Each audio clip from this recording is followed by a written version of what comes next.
You're listening to the Music Tech Teacher Podcast, episode number 10. Welcome to the Music Tech Teacher Podcast. Music tech tips, lesson ideas, advice, news, and interviews, especially for music teachers.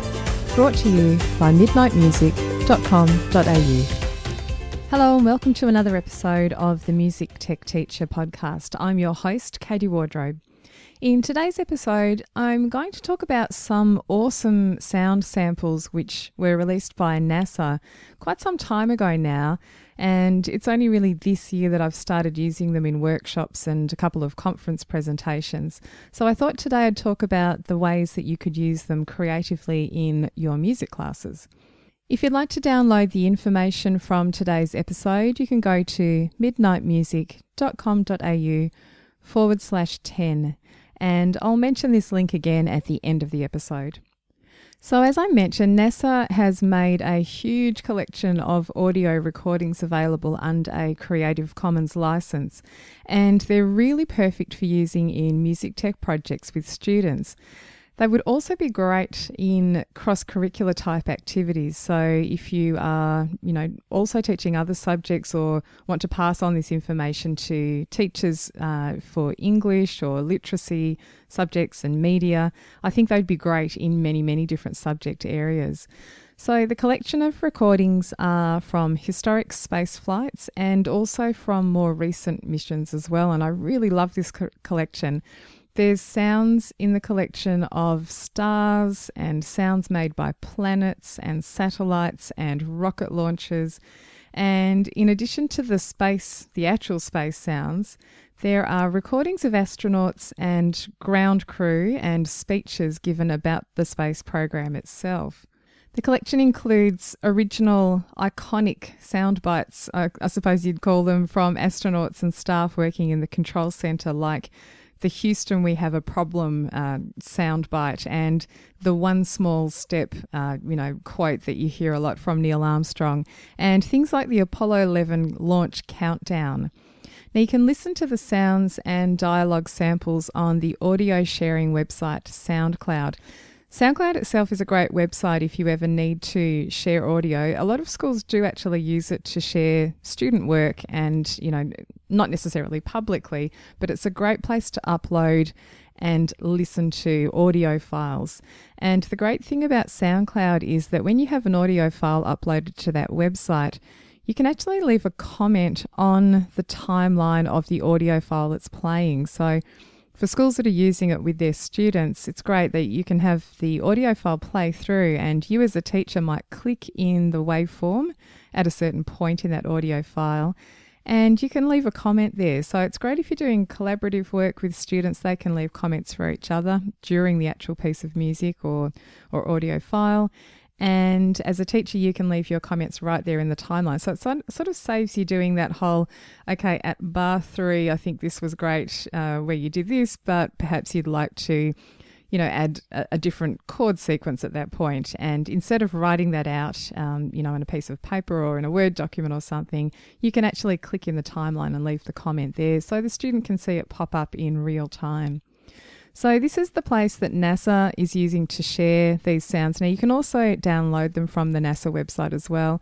I like the SoundCloud interface, so I tend to go to that one. And when you go to their SoundCloud page, you'll see a series of playlists. So SoundCloud's a little bit like YouTube in that, that you can watch individual videos on YouTube and you can also see playlists on YouTube as well. And SoundCloud works in a similar way. So you can see an individual audio track and you can also see collections of audio tracks in the same category.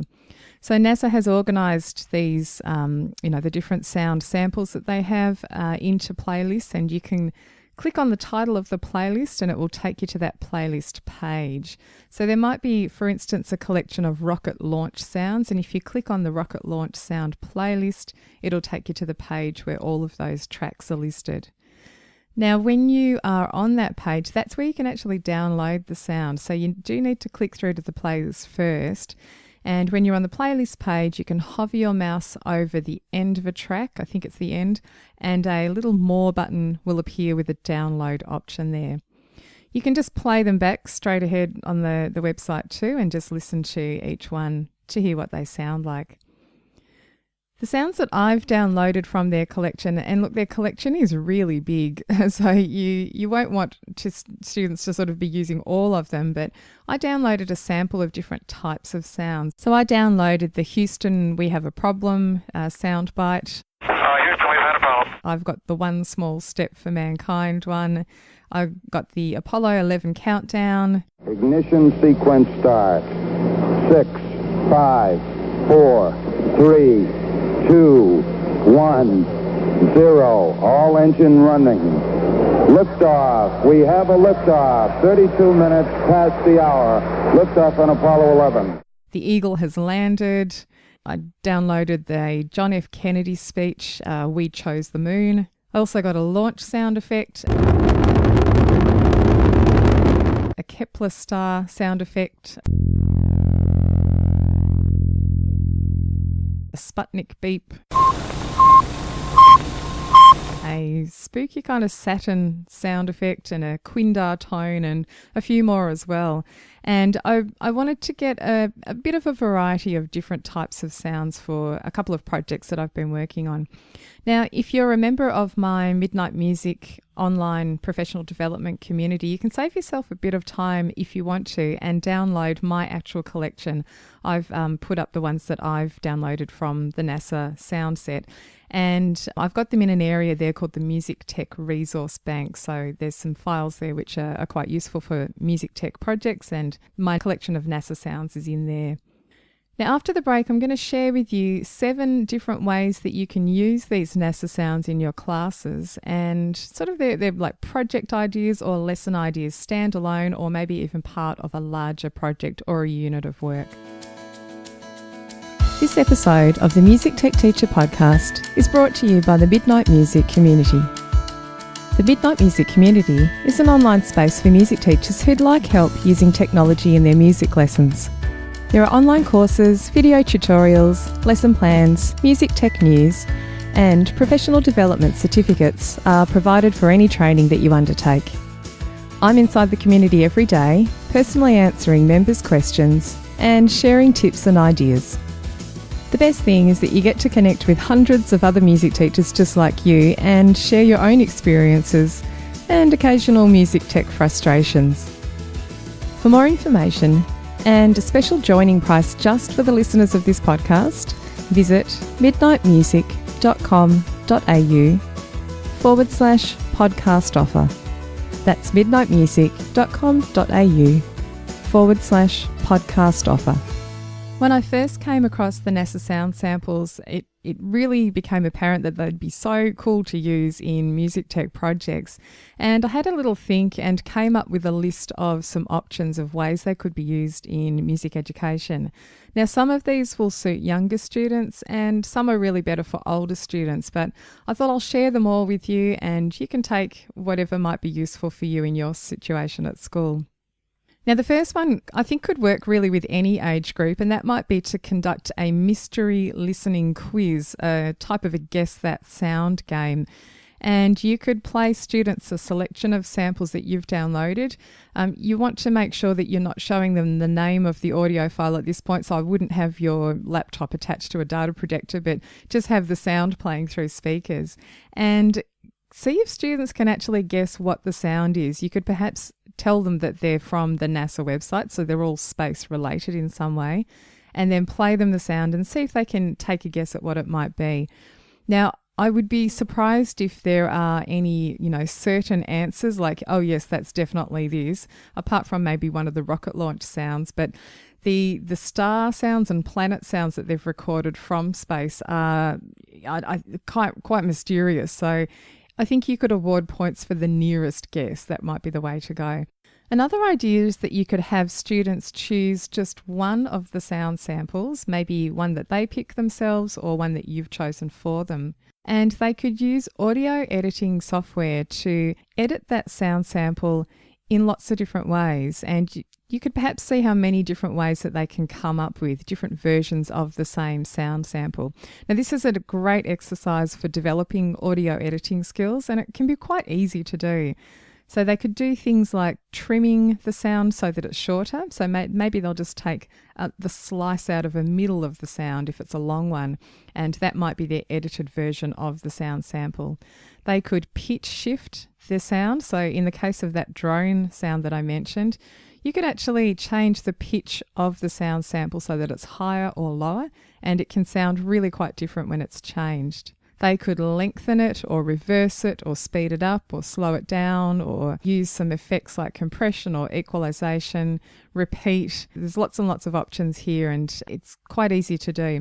So the basic steps are that the students will import the sound sample into an audio editing program and then use the options within that program to change it in some way. The program that I love for this is a free one, and it's Audacity, which a lot of schools have on school laptops and school, lab computers. It's a free program and it works on Macs and PC computers too. Now, Audacity is great because it's really easy. You can drag the sound sample in, and then students can select the sound sample and actually go to the effect menu and then choose from a massive list of different things, like some of those things I mentioned. So changing the pitch, for instance, there's an option for that in the effects menu. They can go there, adjust a slider to make the sound go higher or lower, and click OK, and then the sound sample will change. There's also options in there to reverse the sound and, like the ones I mentioned before, speed it up or slow it down, and so on. Audacity is also really good for chopping up sounds. So if you've got a really long sound sample, just to take a slice out of the middle of it or to chop the end off is really easy. You can place the cursor in the timeline where you want to make that cut, and then select everything from that point onwards and just press delete, and that will shorten the sound sample really quickly. They could even do some things like adding automation, so fade in or a fade out, or changing the volume level throughout a longer sound so the sound goes in and out, or change the panning from left to right speaker or headphone when you're listening to it. Now, all of those things, or a lot of those things, can be done in other programs that you might already be using. So you don't have to use Audacity. That's just the one I find is a really great tool for this project. But you could also use things like GarageBand on Macs, or Mixcraft on PCs, or Acid Music Studio, or Soundtrap is a fantastic program. Ableton Live and Logic, and all of those programs have options to do this sort of editing. So it's a great way to get students started with audio editing, and they will use those skills then in lots and lots of other projects. Now, a quick one, if you're working with young students, third option here, third lesson idea, is that you could pick a selection of sounds which are a variety of low sounds, high sounds, and sounds that are somewhere in the middle, and get the students to sort those sound samples into low, medium and high, or low, middle and high. That could be a nice quick exercise if you're doing pitch type exercises with those students. A fourth idea is to select one of the dialogue type samples, so one where astronauts are speaking, or the people in the Houston Ground Control Center, or one of the John F. Kennedy speeches, and you could use this to do some audio editing as well. So students could take one of those dialogue pieces and maybe switch the order of words around. So again, using something like Audacity or one of those other programs I mentioned, they could cut the sample up into different words or phrases and then move the pieces around like a jigsaw puzzle to reorder them and then play them back. Again, it's a great way to practice some audio editing skills. And the other option is that you could actually do this ahead of class yourself and then get the students to reorder the words, work out what they should be, and get them to put it back together in a program like Audacity. I've done that sort of task before with other things, and it works really quite well. I've recorded some dialogue between a couple of people, and then we've used our audio editing skills to put the dialogue in the correct order. So it was recorded in the correct order in the first place, and then I messed it up and then gave that file to, it was actually teachers in a workshop, gave that file to them, and then they reordered them to practice their audio editing skills. The fifth idea is to again use one of those dialogue recordings, or just part of the recording. It can be just a single word or a couple of words, is to use a little part of those recordings in a song or another musical composition. These are around at the moment, the sorts of R&B or hip hop type songs where there might be some rapping interspersed with singing, and just instrumental stuff. This can work quite well if you just pick a couple of words and use this on a track in one of those type of projects. So it might be a song that students are putting together, and they might use a word repeatedly or in a rap sort of style. And again, the audio editing skills come into play here. They can take the word and then place it at different times on the timeline so that it plays back in a specific rhythm or just at certain times during the song. Idea number 6 is to use a combination of low, middle and high samples, again, which you could choose or the students could choose, and to use those to put together a space drum pattern, which sounds a bit funny, but if you have a low, middle and high sound, you can use those to match them up to the sounds of a drum kit, the 3 main sounds of a drum kit that are used to make, say, a rock pattern, a basic rock pattern. So the low sound will be equivalent to the bass drum or kick drum. The middle sound's going to be the snare, and the high sound could be your hi-hat type replacement. And then in one of those software programs, your digital audio workstation, you can place each of the samples at specific positions in the bar to put together a drum pattern. This works well as a follow-on activity. So if you've been doing drum patterns with students and perhaps you've done some playing of drum patterns and you might have done body percussion version, and then you've talked about how the pattern looks in a notation format and, you know, the order of sounds in the bar and so on, this could be a great follow-on activity from that where they actually make a drum pattern in one of those digital audio workstation programs. Now, my last project is a little bit more in depth, and this is one where you could use the NASA sound samples to create a full-blown found sounds, in inverted commas, found sounds project. And this is, you know, where you can put together lots and lots of different NASA sounds to make a whole piece of music. I know it's a bit funny to be calling NASA sounds found sounds, but you get the idea. You might be familiar, there's a YouTube channel which is run by a guy named Andrew Huang, and he does some amazing found sound pieces which use things like sounds from a light bulb or sounds from tires or, you know, car wheels or sounds from a Greyhound bus. And he puts together, basically records sounds from these objects and then puts them together in a musical way. So he creates a rhythmic piece out of all these different sounds and sometimes has pitched elements in there too. And this is a great piece, particularly for older students. So this would be one I would imagine doing definitely in secondary school and would work really well with upper secondary students. So year 8, 9, 10 kind of age and older. So you can use the sounds as they are. Students could also edit the sounds so that they become a little bit different. So a low sound they could maybe use in multiple ways. They could use the low sound in its original format. I'm thinking about that Kepler star sound again. They could also transpose it to make it higher and use that in the piece too. They could shorten the sounds and so on.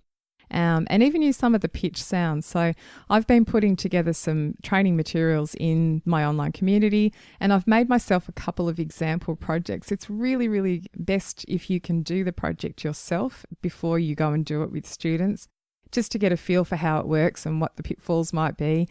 And so I've been putting one together myself, and I've ended up creating 2 different NASA sound pieces.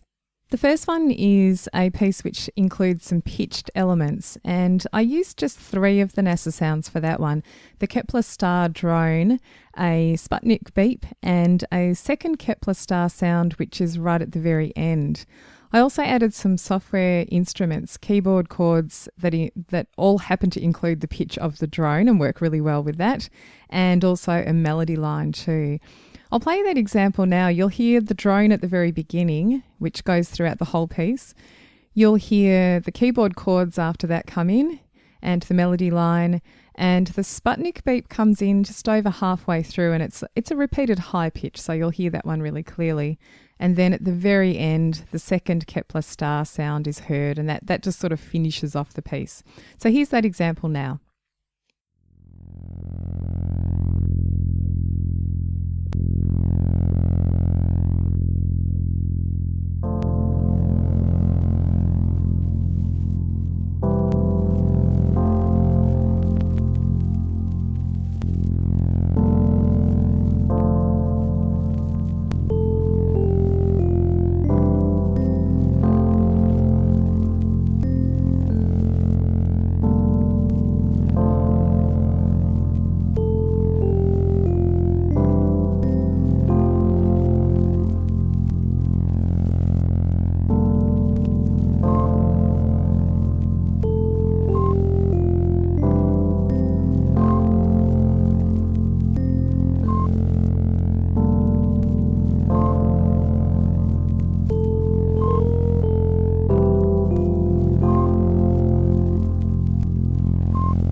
second example project I created is a piece where I've got a rhythmic pattern which uses small snippets of sound. So I've taken just a little part of a rocket launch sound and a couple of star sounds, and again that Sputnik beep because it's a really good rhythmic repetitive sound, and I've used those to make kind of like a drum pattern.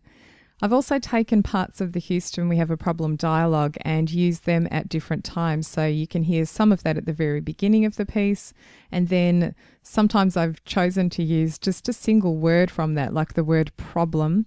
And also occasionally I've used a phrase of, sort of a little part of a sentence or something like that from the dialogue too, and use that interspersed with the kind of rhythmic parts of the piece. I'll play you that example now as well. It's just under 1 minute in length. Okay, Houston, we've had a problem here. This is Houston. Say again, please. Houston, we've had a problem.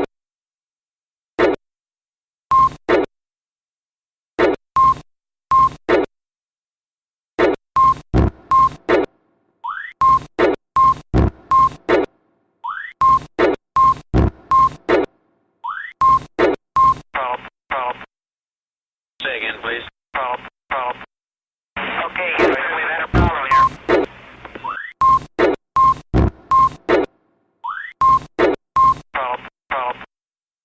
Say again, please.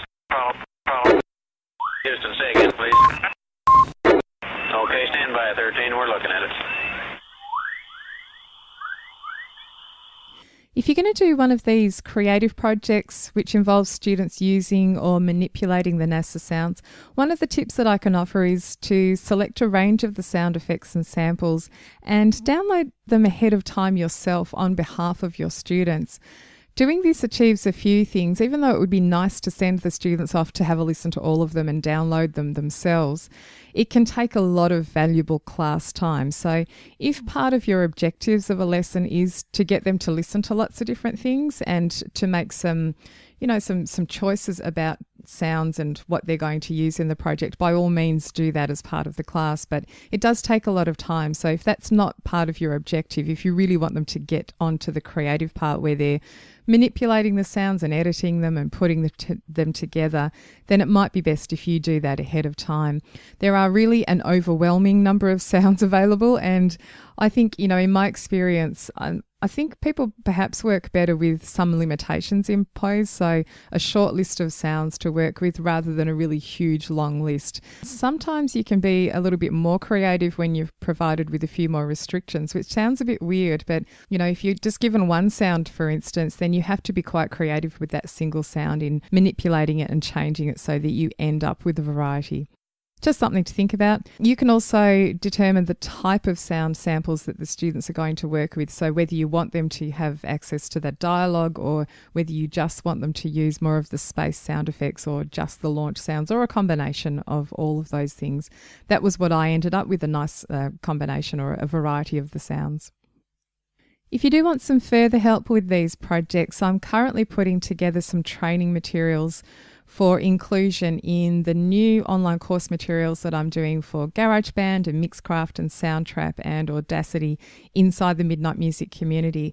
So I'm working on videos which will introduce the project, plus a walkthrough of the how-to steps, some examples that you can see on the screen, and then the actual how-to instructions for each of those software programs.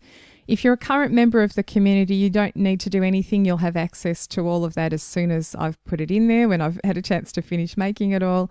But if you're not a member and you'd like to join, you can find a special offer price for podcast listeners at midnightmusic.com.au/podcast offer.